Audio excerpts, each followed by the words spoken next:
नमस्कार मित्रांनो, सौरभ ॲग्रो फार्मच्या आपल्या यूट्यूब चॅनलमध्ये आपल्या सर्वांचं मी स्वागत करतो. आजचा व्हिडिओ जरा काही खास आहे, काही वेगळा आहे. एक आजाराबद्दल आपण बोलणार आहोत आणि आपल्या शेडवरती तो आजार आला आहे आणि कशामुळे आला आहे आणि नवीन जे पोल्ट्री उद्योजक आहेत त्यांनी याची काय खबरदारी घेतली पाहिजे. कुक्कुटपालन करत असताना लसीकरण हा किती महत्त्वाचा घटक आहे हे ह्या व्हिडिओच्या मार्फत तुम्हाला समजेल. हा व्हिडिओ शेवटपर्यंत नक्की पहा आणि लसीकरण का केले पाहिजे ते पण पहा. तर मित्रांनो, आपण आपल्या फार्मवरती हे चिक्स आपण एका व्यक्तीकडून आपण खरेदी केले. नावाजलेली व्यक्ती आहे, इंस्टाग्रामवरती चांगले तिचे फॉलोअर्स आहेत आणि गावरान कुक्कुटपालनामध्ये 100% प्रकारे काम करते. परंतु त्यांच्या एका हलगर्जीपणामुळे आज आपल्या शेतकऱ्यांना, मी स्वतः एक शेतकरी आहे, आपल्या कष्टाचा पैसा जेव्हा आपण एका आपल्या व्यवसायाला लावतो त्यावेळेस ची तळमळ असते. एक आपल्याला उद्योजक व्हायचं असतं आणि उद्योजक व्हायचं स्वप्न पूर्ण करत असताना ज्या अडचणी आपल्याला येतात, ज्या कुक्कुटपालन करताना ज्या अडचणी आपल्याला येतात, भले आपण 1 महिन्याचा असू, बाकी सर्व लसीकरण आपण आपल्या पद्धतीने पूर्ण करतो. परंतु हॅचरीवाल्यांची म्हणजे ज्या ठिकाणी आपण पक्षी खरेदी करतो त्यांचं एक महत्त्वाचं काम असतं, ते म्हणजे पक्षी सेल करायच्या वेळेस पिल्लं 1 दिवसाचं लसीकरण असतं, ते म्हणजे मॅरेक्स. ते लसीकरण त्यांनी न केल्यामुळे हा आपल्याला प्रॉब्लेम आला आहे. आता हा पक्षी आपला झाला आहे पावणे म्हणजे 3 महिन्याचा पक्षी आपला हा झालेला आहे आणि 3 महिन्याचा झाल्यानंतर आपल्या पक्ष्यांना मर चालू झाली. आपण याचा पोस्टमार्टमसुद्धा केला. त्यानंतर आपल्याला समजलं की पक्ष्यांना मॅरेक्स हा प्रॉब्लेम आला आहे आणि तो येतो कशामुळे, तर पक्ष्यांना 1 दिवसाचा असताना हॅचरीमधून ज्यांच्याकडून आपण पक्षी खरेदी करतो ते मॅरेक्स लस करून पक्षी शेतकऱ्यांना प्रोव्हाइड करतात. पण काही पैशांसाठी काही हलगर्जीपणा करून शेतकऱ्यांची कशी प्रकारे फसवणूक केली जाते ते हे व्हिडिओ तुम्हाला दिसेल.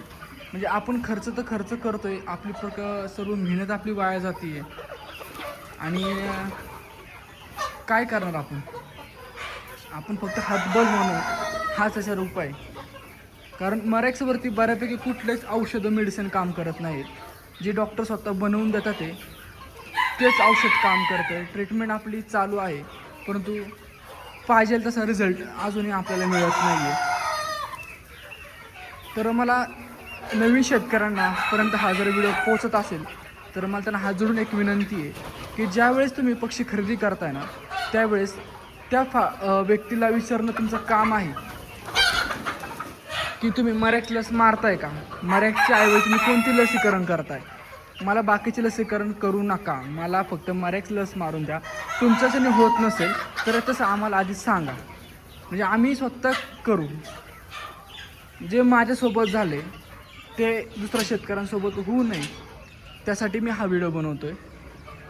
तर प्लीज सर्व शेतकऱ्यांनी जे कुक्कुटपालन करतात त्यांनी दक्षता घ्या. रोजची 15 ते 20 पक्ष्यांची मॉर्टॅलिटी चालू आहे. आज आपण पक्षी 3 महिन्यापर्यंत पूर्ण केला आहे. त्याचा येणारा खाद्याचा खर्च असेल, औषध पाणी असेल, आपली मेहनत असेल आणि आज जाऊन आपल्या डोळ्यासमोर अशा प्रकारे दृश्य सकाळी आल्या दिसत असेल तर याच्यासारखं दुर्भाग्य नाही आहे शेतकऱ्याचं.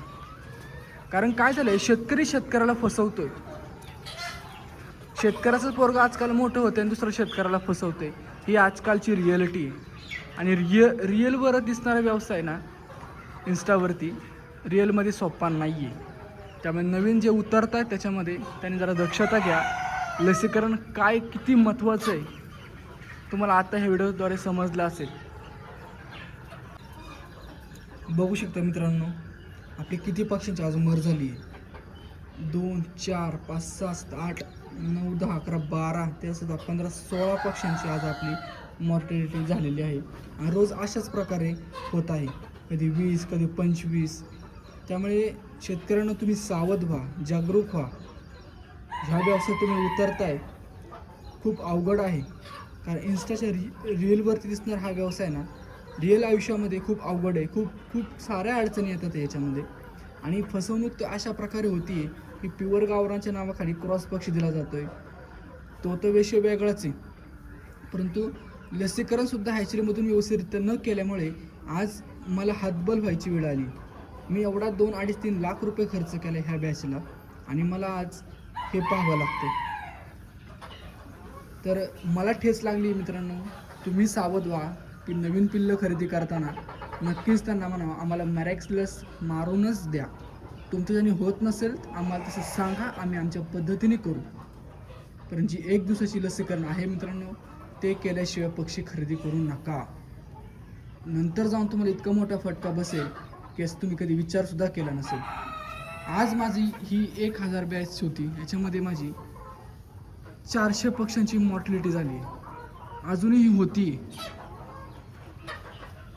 मी कव्हर करण्याचा प्रयत्न करतोय, डॉक्टरांच्या सल्ल्याने औषध उपचारसुद्धा चालू आहे, पण पक्ष्यांना कितीपर्यंत फरक पडतोय अजून तरी काहीच नाही. त्यामुळे मला जो प्रॉब्लेम आला आहे तो माझ्या दुसऱ्या शेतकऱ्या बांधवांना येऊ नये म्हणून हा खास व्हिडिओ त्यांच्यासाठी आहे. नक्कीच व्हिडिओ नवीन शेतकऱ्यांपर्यंत, नवीन पोल्ट्री फार्म व्यक्तींपर्यंत हा व्हिडिओ नक्कीच पोहोचवा. Thank you so much.